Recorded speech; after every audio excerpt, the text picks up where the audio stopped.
Hello friends, welcome back to Priya's kitchen. ఇవాళ నేను మీకు ఈజీగా అయిపోయే చికెన్ గ్రేవీ కర్రీని ఎలా చేసుకోవాలో చూపిస్తాను.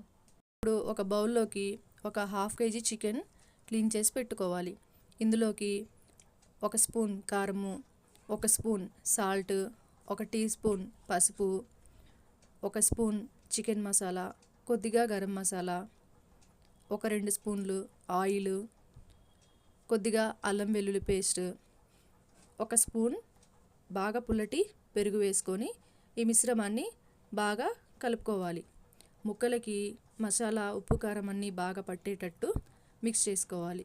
ఈ మిశ్రమాన్ని ఒక 30 మినిట్స్ వరకు మారినేట్ చేసుకోవాలి.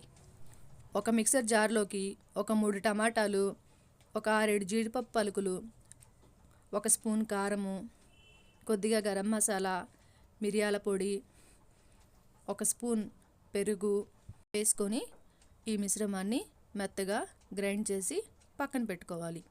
ఇప్పుడు స్టవ్ మీద ప్యాన్ పెట్టి 3 టేబుల్ స్పూన్లు ఆయిల్ వేసి మొదటగా జీలకర్ర వేసుకొని 2 లవంగ ముక్కలు, 1 దాల్చిన చెక్క ముక్క, సన్నగా తరిగి పెట్టిన ఉల్లిపాయ, పచ్చిమిర్చి వేసి వేయించాలి.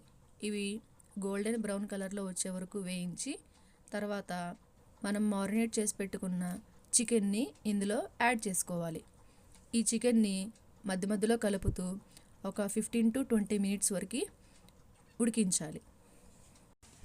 ఇలా ఉడికించిన తర్వాత మనం గ్రైండ్ చేసి పెట్టుకున్న టమాటా మిశ్రమాన్ని ఇందులోకి యాడ్ చేసుకొని ఒక 10 మినిట్స్ పాటు మూత పెట్టి మగ్గించుకోవాలి.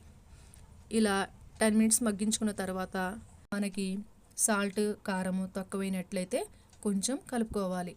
ఇలా ఒక 5 మినిట్స్ ఆగిన తర్వాత కొబ్బరి పొడి కలుపుకొని స్టవ్ ఆఫ్ చేసుకోవాలి. అంతేనండి, ఈజీగా చికెన్ గ్రేవీ కర్రీ రెడీ అయిపోయింది. ఈ వీడియో మీకు నచ్చినట్టయితే ఇది ఒకసారి ట్రై చేయండి. వీడియోకి లైక్ చేయండి, మా ఛానల్ని సపోర్ట్ చేయండి. Thanks for watching.